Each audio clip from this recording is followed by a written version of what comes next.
Olá, sejam todos bem-vindos. Aqui eu vou te mostrar o caminho para alcançar resultados desde a graduação até a satisfação dos seus clientes. Eu sou a Thaís Brasileiro, advogada trabalhista há mais de 10 anos, já fiz mais de 1000 audiências. E o tema de hoje é: quero ganhar um grande volume de honorários, qual o caminho? Neste vídeo nós vamos falar as estratégias erradas que os advogados utilizam para ganhar honorários, como que eu faço para ganhar honorários em grande volume, como você pode começar a fazer hoje, ter estratégias a partir de hoje para ganhar mais e melhores honorários, como fazer isso mesmo sem ter muita experiência ou resultados, e o que você pode fazer se já ganha honorários, mas são insuficientes. Então, o primeiro tópico dos primeiros assuntos que nós podemos tratar hoje é quais são as principais estratégias erradas que o advogado utiliza e que impede de ganhar mais honorários. Eu defini 5 assim na minha trajetória. Ficar presa a apenas um escritório. Como assim, Thaís? Você é advogada iniciante, você precisa de pagar suas contas no final do mês, ter um salário. Aí o que você pensa? Vou me tornar um advogado associado ou empregado e ali, tem os meus gastos mensais, o salário que eu vou ganhar no final do mês vai ser suficiente para suprir as minhas necessidades financeiras. E aí a sua capacidade de empreendedor desde o início começa a ser tolhida, começa a ser tosada, vamos dizer, assim. Por quê? Porque você vai ficar engessado, você vai cumprir teses do escritório de advocacia, você vai atender clientes do escritório de advocacia, então você não vai dar aquele passo além de estratégia de empreendedorismo da sua advocacia. Então tente arrumar uma forma de não se prender a apenas um escritório. Seja prestador de serviço, cumpra prazos para determinado escritório, realize audiências como pautista de outro escritório, seja correspondente, e isso tudo aliado com a sua advocacia, com um cliente que você vai atender através de indicação de familiares, de amigos, enfim, melhorando o seu portfólio de empreendedorismo. Isso é muito importante para que você identifique quais são os seus pontos positivos, quais são as suas habilidades e aqueles pontos negativos que você precisa melhorar enquanto empreendedor, para depois dar o passo ali de abrir o seu próprio escritório, caminhar com as suas próprias pernas. Não saber precificar o seu serviço. Gente, isso é muito importante, porque quando eu não sei cobrar o meu serviço, como que eu vou passar, como que eu vou cobrar do meu cliente, como eu vou passar para ele o preço, como eu vou passar segurança que eu sei o porquê que eu estou cobrando X valores. Então, o primeiro passo é saber quantificar a sua hora de trabalho. Você sabe quanto que custa a sua hora de trabalho? Quanto que custa redigir uma petição, ir ao fórum, despachar com o juiz, fazer uma audiência, fazer uma sustentação oral, analisar um contrato, redigir um parecer, uma própria consultoria jurídica pelo telefone ou presencialmente pelo escritório. Saiba quantificar a sua hora de trabalho. Eu lembro que no início eu cobrava R$200 de consulta e não era suficiente para suprir as minhas despesas mensais. Veja bem que eu não tinha honorários grandes a entrarem dali 1, 2, 3 meses, até mesmo no prazo maior aí de 1 ano. Então eu precisava cobrar consulta. E aí eu estipulei da minha cabeça R$200, isso lá em 2011. R$200 não era o suficiente. E se eu atendesse apenas um cliente no mês, eu cobrei R$200 de consulta. Então, à medida que o tempo vai passando e você vai descobrindo quais são as suas despesas mensais, quanto que custa para você atender aquele cliente que deu entrada com uma ação trabalhista, quanto que ela vai custar para você mês a mês, Custo de aquisição do cliente, que a gente chama no empreendedorismo, na parte do negócio, da estratégia. Então, isso é muito importante para você dominar e entender quanto que vale a sua hora de trabalho e saber cobrar, precificar a consulta, precificar os honorários de entrada, precificar os honorários de resultado, precificar quando a sua esfera de atuação ultrapassa os limites territoriais do seu escritório. Então, hoje, por exemplo, eu estou em Belo Horizonte, eu também tenho processos em Vitória. Então, o que ultrapassa a minha região, que é o Tribunal Regional do Trabalho da Terceira Região Minas Gerais, e o que ultrapassa o Tribunal Regional do Trabalho da 17ª Região, que é do Espírito Santo, eu preciso cobrar um percentual maior, porque nós não podemos ser inocentes de achar que a gente vai cobrir todos os atos. Nós precisamos de colaboradores, de parceiros, então eu preciso contratar advogado parceiro no TST em Brasília para realizar determinada diligência. Isso tudo extrapola os limites territoriais do meu escritório e também vai extrapolar aquela margem de gasto que eu calculei para aquele cliente. Então, até isso você tem que saber cobrar. E é muito importante você transformar isso em cláusula do seu contrato de honorários, porque é isso que vai te dar segurança e no momento adequado que você vai poder cobrar do seu cliente e ter o respaldo legal de que você não teve prejuízo, de que você deveria cobrá-lo naquele momento. Então, quanto vale a sua hora de trabalho? Um exercício de casa aí. Depois me conta quanto que vale a sua. Hoje eu sei quanto vale a minha. Não é barato porque eu estudei muito, eu angariei muita experiência e para eu dispendiar aí 2, 3 horas de trabalho, realmente eu preciso cobrar, repassar isso para o meu cliente. Ah, mas e aí? O cliente não vai te contratar porque a sua hora de trabalho é cara. Só lamento, só desculpa, porque você tem que dar valor, você tem que valorizar mesmo a sua trajetória. O que você cobra é proporcional àquilo que você investiu, aquilo que você sabe que você lutou para angariar enquanto referência, enquanto autoridade e ser um profissional que entrega resultados, né? Não definir uma estratégia de negócio, isso é um dos maiores erros, porque quando você enxerga o seu escritório, a sua advocacia, como um organismo vivo, como uma empresa, você advogado é a pessoa física, atrás de você, com seu respaldo ali, há uma PJ, né? Há um escritório de advocacia, que seja uma sociedade unipessoal de advogados, que seja uma sociedade com mais de um sócio, que você ainda não tenha regularizado, que você emita um RPA como profissional autônomo.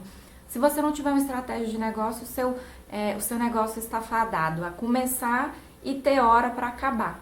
A maioria dos escritórios, não sei se vocês sabem, a maioria deles não suportam 2, 3 anos de funcionamento. E é exatamente aí que entra a estratégia. O modelo que eu utilizo para o meu escritório é o Business Canvas. Então, com ele em mãos, ele é um organismo vivo. Eu tiro determinado elemento daqui da parte de aquisição de clientes, eu coloco na parte administrativa, eu aloco na parte de marketing jurídico, isso tudo comunica. E no final das contas é isso que faz um raio-x para eu entender se o meu escritório hoje ele se paga sozinho, se eu devo investir em outras áreas, se eu devo cortar investimento em outras áreas, se eu posso contratar alguém para prestar serviço para mim, se eu devo correr atrás de mais contratos de honorários, se não, da forma como está hoje, já é a minha capacidade plena de atendimento. Enfim, isso tudo vem através da estrutura do seu negócio, do planejamento. Então é muito importante, porque exatamente no 4º ano de movimento do meu escritório é que a saúde financeira dele prosperou, eu pude ganhar grandes honorários de resultado e o meu escritório passou a se pagar sozinho e eu comecei a ter capital de giro, eu comecei a ter reservas de capital e a retirar o meu prolabore mensal e retirada de sócio anual. Isso é muito importante, porque se de 1 a 3 anos você desiste porque não está conseguindo atender clientes, porque não está conseguindo receber honorários que satisfaça os seus gastos financeiros. Se no 4º ano, ou seja, se você persistisse mais um pouquinho, no 4º ano você visse que é capaz, que existe prosperidade, que existe uma forma correta de fazer com que a sua advocacia traga resultados, ali para frente seria só uma roda, seria você mantendo o seu escritório, fazendo com que ele alcançasse o maior número de trabalhadores e hoje meu escritório tem 10 anos, então quando eu olho para trás eu percebo que se eu tivesse desistido no início porque eu não ganhei honorários suficientes ou porque eu não sabia cobrar, hoje em qual ponto da minha carreira eu estaria? Eu ainda estaria tentando um concurso público, eu estaria sendo empregada de algum escritório? Vejo bem que não é criticando, mas são escolhas. Claro que tem colegas que escolheram a carreira pública, tem colegas que escolheram a suposta estabilidade de um emprego que uma CLT proporciona. Não é o meu caso. Eu tenho a veia do empreendedorismo jurídico. Desde quando eu saí do escritório, desde quando eu fiz estágio em escritórios, eu percebia que eu queria empreender, eu queria criar minhas próprias teses, eu queria gerenciar os meus próprios clientes, e isso demanda todo um amadurecimento que eu já percorri e que de repente você entende que é só a parte técnica. Não, meus queridos, a faculdade vai ensinar só o direito, a parte técnica mesmo do negócio vai ser ali advogando no dia a dia, conquistando seus próprios clientes. Então, por isso que é muito importante você entender o caminho, a jornada do seu cliente, o que fez com que ele chegasse até você saber cobrar, para depois entrar nessa parte aí do direito propriamente dito, né? Como postular uma ação, como defender, enfim. E o quinto ponto de erro que eu enxergo que os advogados deixam de ganhar mais honorários é não se posicionar adequadamente, não aproveitar essa onda digital, não fazer o marketing jurídico, a marca pessoal. Ano passado eu até fiz uma live com uma publicitária a respeito do branding para advogados. É muito importante. O cartão de visitas ficou no passado, hoje o seu portfólio digital fala muito sobre você. Experimenta entrar no Google aí e digitar seu nome para ver o que vai aparecer. Isso conta muito o que você tem feito, onde você vai, qual que é o seu posicionamento profissional. Então você precisa investir também nisso para passar credibilidade para o seu cliente, né? E se eu não tiver, Thaís, nenhuma estratégia para ganhar mais os honorários, o que acontece? Infelizmente você não vai conseguir manter o seu escritório se pagando, retirar prolabore para você, e você vai se sentir acuado e você vai ser um daqueles advogados que vai falar: o mercado está saturado, não consigo clientes, não consigo honorários suficientes para me manter. Então, se você não parar tudo que você está fazendo, traçar suas estratégias, entender a jornada do seu cliente, entender a sua hora de trabalho, saber precificar e saber elevar o nível da sua advocacia um pouco mais acima, deixar do mediano, deixar de ser mediano para se tornar um profissional de excelência, infelizmente você não vai conseguir realmente lograr êxitos, alcançar honorários com um volume maior. Não fica pensando que você vai enriquecer ou que você vai ganhar tubos e litros de dinheiro. Não somos não temos padrinhos, não somos um grande escritório de advocacia, não temos uma cartela enorme de clientes empresariais, pessoas físicas. Somos pessoas advogados humanos, acima de tudo, que estamos empreendendo, que acreditamos na advocacia, que acreditamos na justiça social. E você tratando o seu cliente como um parceiro, você pode ter certeza que o seu negócio, a sua advocacia vai prosperar. Você vai poder viver de uma forma tranquila, realizar alguns sonhos e continuar trabalhando. O advogado, ele é um eterno estudante, ele trabalha, ele estuda, e se a gente deixar de estudar um dia sequer, a gente fica para trás. Eu tive que parar tudo o que eu fazia da parte jurídica para entender mais de negócios, para entender mais de brand, para entender mais do meu posicionamento digital, para hoje estar aqui contando isso para vocês. Então é muito importante você definir as suas estratégias.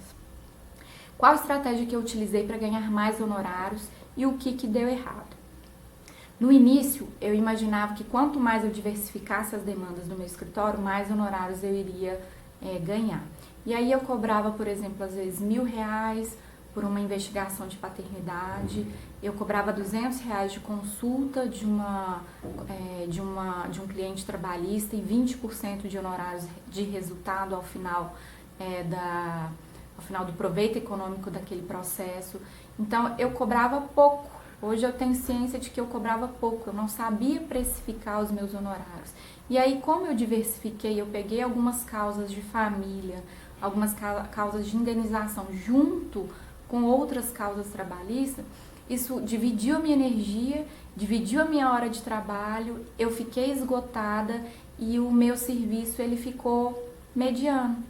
Então, o que eu percebi? Que eu não precisava diversificar mais os meus clientes no escritório, eu precisava focar, precisava de um nicho específico, saber atender, saber precificar e esperar o resultado aparecer. E nesse meio tempo, você vai perceber que na esfera trabalhista é tudo muito rápido, é tudo espontâneo até demais na justiça. Então, às vezes, você faz um acordo que aí vão te proporcionar uns honorários de R$2.000, R$3.000. De repente, você vai fazer um acordo com a empresa antes de entrar na justiça, e aí os seus honorários de extrajudiciais serão um pouco melhores. Você vai perceber que pode surgir alguma correspondência jurídica, você fazer uma audiência para algum colega e você vai ganhar R$500, R$1.000. Você junta tudo e aí isso seria a sua saúde financeira mensal. Mas não diversifique muito, porque isso divide a sua capacidade de atender, divide as suas horas de trabalho e você não consegue focar no momento. Então, eu acredito que no início, o que eu fiz de errado foi isso, foi diversificar muito. É o famoso advogado generalista, né? Pegar de todas as causas. Qual estratégia que eu utilizei para ganhar mais honorários e deu certo? Bom, desde o início eu estipulei metas mensais e anuais. Como eu abri o meu escritório em maio de 2011, eu queria, no primeiro mês, eu queria 3 procurações, 3 contratos de honorários fechados, para eu saber que eu estava no caminho certo, para eu saber que dali até final do ano eu ainda teria por volta de 7 meses, 7 vezes 3, 21 clientes. Então, eu queria fechar o ano de 2011 com 21 clientes. E eu fui além. Eu consegui fechar o ano de 2011 com 33 clientes. Então, as metas fazem com que a gente estude, elabore, que a gente vire o mês e lembre da meta. Esse mês eu não bati a minha meta de 3 clientes. Então, esse mês, no próximo mês, eu preciso não pegar, não é só 3 clientes, não. Eu preciso pegar 4, 5 clientes. E aí, isso começa a fazer com que você estude novas estratégias, estude novas possibilidades de alcançar aquele cliente e fazer com que ele feche o contrato de honorários com você. Além disso, eu já disse e repito várias vezes aqui, eu cobrei consulta jurídica desde o início, cobrava R$200. É muito pouco, não cobre a minha hora de trabalho. Hoje eu sei precificar a minha hora de trabalho corretamente. 1 hora de trabalho minha eu cobro como consultoria ou como consulta. O que eu fazia, às vezes, era diferenciar. Eu verificava a capacidade financeira daquele cliente e eu sabia que naquele momento ele não poderia me pagar nem os R$200. Então, o que eu fazia? Senhor fulano de tal, olha, eu cobro consulta, é R$200. Eu sei que agora o senhor não pode me pagar, mas no final, quando a gente alcançar os honorários de resultado, eu vou cobrar além dos 20% do resultado, os R$200 da consulta, tá ok? Não, tá ok, doutora Thais, pode ser dessa forma. E um outro erro que eu percebi que eu cometi, respondendo aquela pergunta anterior, era não colocar na cláusula de honorários, caso os pedidos fossem julgados totalmente improcedentes, o que eu ganharia de resultado daquela ação? Porque ele não teve proveito econômico. Então, como que eu iria cobrar 20% de um percentual, de um ganho que ele não obteve? Ele não teve proveito econômico nenhum, 0. Então, eu comecei a estipular, caso não tenha proveito econômico, serão devidos honorários em razão do trabalho prestado, a razão de R$1.500 no mínimo, ou de acordo com a tabela da OAB. Então, você vai verificando esses acontecimentos que são normais, né? Improcedência faz parte da vida do advogado, além da desistência no curso do processo, do subestabelecimento sem reserva de poderes para outro colega. Então, você começa a inserir essas cláusulas no seu contrato de honorários de acordo com o que você vai vivenciando. Claro, isso eu lá no início, começando. Como eu estou te contando aqui, você já deve inserir isso no seu contrato de honorários, se prevenindo, porque se o seu cliente desiste no meio do caminho, resolve, doutora, peticiona aí pedindo a desistência, a reclamada concorda, e aí você não vai receber nada de êxito, nada de resultado? Não, coloque essa cláusula aí, que isso aí vai fazer com que você tenha segurança para cobrar do seu cliente depois. Então, além de eu colocar as metas de aquisição, de cobrar as consultas, o que me ajudou também a definir os próximos passos, a verificar qual que deveria ser o meu capital de giro, né? Quais as verbas que eu deveria suprir, foi contratar um serviço de contabilidade também, para me orientar nos ganhos mensais, nas retiradas, nos pagamentos. Então, isso tudo faz com que você entenda sua advocacia como um negócio e te leva adiante, faz com que você estude novas formas de aquisição de clientes, de cobrar, de como prestar o seu serviço da melhor forma possível para obter o resultado financeiro lá na frente. Foi a partir mais ou menos de 2016, veja bem, 2011, 12, 13, 14, 15, 16, 5 anos de escritório, que eu passei a ter prolabore mensal e retirada de capital anual. Então, assim, é um longo caminho, é uma jornada, mas que eu posso dizer para vocês que vale a pena. Que é por isso que hoje eu tenho histórias para contar, eu tenho sonhos que eu já realizei e tenho outros inúmeros que eu pretendo realizar ainda. Por que que então é importante utilizar essas estratégias aí na sua advocacia, no seu escritório de advocacia? Para você profissionalizar o seu escritório, cada vez mais o seu cliente, aquele que te procura, te enxergar como uma autoridade naquele assunto para o qual ele está te procurando, para o qual ele quer que você resolva o problema dele, né? Para você saber quantos clientes eu preciso pegar mês que vem, no final do ano, quantos tipos de serviço eu devo contratar, quais os tipos de serviço eu posso contratar. Eu posso, a partir de agora, retirar um prolabore mensal, eu posso ter uma caixinha de reserva, eu posso fazer determinado tipo de investimento, eu posso pagar determinado curso, eu posso contratar um serviço de blog para o meu site, um serviço de fotografia profissional, enfim, isso tudo vai possibilitar que você torne cada vez mais a sua advocacia profissional, deixando ali do nível de generalista para ser especialista. Você quer ser especialista, você quer ser procurado pelo seu cliente por ser o profissional que ele tem a referência que vai resolver a dor dele, o problema dele naquele momento. Mas tá aí, se eu estou começando do zero, qual o caminho que eu devo seguir para ganhar mais honorários? Volto a falar, fica até repetitivo, cobrar consulta. Gente, não deixe de cobrar consulta de forma alguma. Tenha no seu portfólio aí de trabalho, na sua nuvem, a tabela da OAB, sempre que você precisar, consulte ela. Eu consulto a tabela da OAB, assim, todo dia. Veja qual que é o valor mínimo da sua hora de trabalho pela tabela da OAB, quanto que você deve cobrar para patrocinar o reclamante ou o reclamado, se for só para fazer uma sustentação oral, se for só para fazer uma audiência de conciliação, uma audiência 1, uma audiência de instrução, quanto que eu devo cobrar. Isso é muito importante, né? Saber negociar, não vá para uma mesa de audiência sem saber técnicas de negociação, porque a possibilidade de ter um acordo trabalhista é muito grande. Pelos números do CNJ, a Justiça do Trabalho é a justiça que faz o maior número de acordo.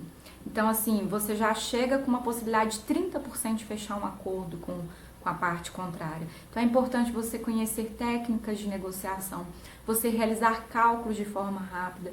Na minha bolsa, eu sempre tenho o meu token, claro, né, para acessar o sistema, e uma calculadora, além da calculadora do meu celular. Por quê? Porque eu preciso saber fazer contas rápidas, eu rascunho, eu falo para o cliente o que ele está deixando de ganhar, o que nós estamos concedendo, o que ele está abrindo mão, o que a gente poderia oferir de vantagem econômica fazendo aquele acordo naquele momento. Então, é muito importante dominar técnicas de negociação. Outro caminho que eu acho que você deve seguir, na hora que você está atendendo o seu cliente, você buscar conhecer a capacidade financeira dele. Para você saber, não é que você vai cobrar de determinado cliente dessa forma e do outro cliente dessa forma. É diferente. É para você saber se nesse momento você já pode cobrar a consulta dele, se você vai deixar para o final, se você vai dividir, se você vai passar no cartão de crédito, se você vai cobrar através de boleto. Entenda a capacidade financeira dele naquele momento para você fazer o melhor ajuste de honorários, tanto da sua parte quanto para ele, né? Claro que a gente não quer perder o cliente para o advogado da esquina que cobra aí, um valor irrisório de honorários. Fazendo apenas um parênteses aqui, eu gosto muito da campanha da OAB de Minas a respeito da valorização dos advogados. Advogado valorizado, cidadão respeitado. E por onde que a gente passa pela valorização da nossa categoria, do nosso serviço? É através dos honorários justos. Então, saiba cobrar os seus honorários de forma justa. não cobre valor menor do que a tabela da OAB, te permite cobrar como patamar mínimo. Lá no início eu comecei cobrando 20%. Grande parte dos advogados trabalhistas cobram 30%. Ah, mas Thaís, hoje com a experiência que você tem, você já cobra 30%? Não, eu ainda cobro 20%. Alguns casos, dependendo da complexidade, é que eu cobro 30%. Ah, mas você vai perder processo para o advogado que cobra de 20%? Depende. Se ele já sabe que eu sei a dor dele, que eu tenho resultados para mostrar e que eu consigo buscar o direito dele, e é claro, ele tem chance 50% de ganhar ou perder, e que eu vou lutar até o final, muito difícil ele te deixar de contratar para procurar um outro advogado. Claro que acontece. Eu já ganho honorários, mas em baixo volume. O que posso fazer para ganhar mais? Eu até peguei a minha caneta aqui, minha caneta da sorte, para contar uma história. É o seguinte, essa caneta aqui, tá vendo? É da Swarovski. Eu sempre quis ter uma caneta dessa, sempre quis. Eu sempre namorei uma caneta dessa. E eu me permiti comprar uma... Ela não é assim, quer dizer, pra mim ela era cara. Não sei pra vocês qual que é a capacidade financeira de vocês. Mas eu decidi comprá-la quando eu ganhei... foi mais ou menos em 2017, quando eu ganhei um grande volume de honorários de um processo que eu entrei em 2011. Então faz as contas, para 2017, 6 anos de processo. Percorreu todas as esferas. Primeira instância, segunda instância até TST. Aí eu pensei, falei, gente, realmente eu acho que eu mereço uma caneta dessa. Eu sempre uso Bic, adoro escrita de ponta grossa e tal. Mas eu mereço, sabe por quê? Eu sempre sonhei em ter uma caneta dessa. Então eu quero começar a assinar os meus acordos, as minhas atas de audiência, os meus contratos de honorários. Eu quero assinar o meu contrato, os meus próximos negócios com essa caneta. E aí eu falo que ela é minha caneta da sorte. Porque eu acreditei na prosperidade, eu investi em mim, ainda que seja um sonho pequeno desse, é um sonho material, mas eu investi em mim. E eu acredito que quanto mais a gente investe em prosperidade, a gente acredita no nosso potencial, no nosso trabalho, mais as coisas melhoram, mais tendem bons negócios a acontecerem. Então eu quis mostrar minha caneta no tema relacionado a honorários, para que vocês possam também ter esse tipo de meta. Ah, hoje eu ganhei tal e tal honorário. Trabalhei muito para conseguir esse honorário, né? Foram 6 anos de processo. O que eu vou me presentear nesse momento?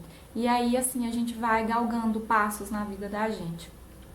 E aí, desde o início, eu fiz correspondência jurídica. Eu já fui correspondente de uma grande empresa em São Paulo. Eu fazia muitas audiências. E era empresa, e eu sempre advogando para reclamante. Eu fiz parcerias. Eu já indiquei muitos clientes de outras áreas para colegas. Direito de família, previdenciário principalmente. Isso vai aumentando e sedimentando a nossa rede de contatos, né? O nosso networking. Eu sempre enxerguei que tentar pegar mais de um trabalhador de determinada categoria era o que iria fortalecer a minha advocacia. Então, eu busquei pegar mais de um bancário de um mesmo banco. Eu busquei pegar mais de um rodoviário de uma mesma empresa dona, né, daquela linha de transporte. Eu busquei pegar mais de um cliente daquela rede de supermercado, porque isso tudo vai atraindo mais trabalhadores daquele nicho específico e o volume de honorários vai aumentando. E a gente vai enxergando cada vez mais a nossa advocacia como um negócio, né? E depois disso tudo, mesmo estando aí na estrada do meu escritório desde 2011, eu pude perceber que eu também deveria investir no marketing digital.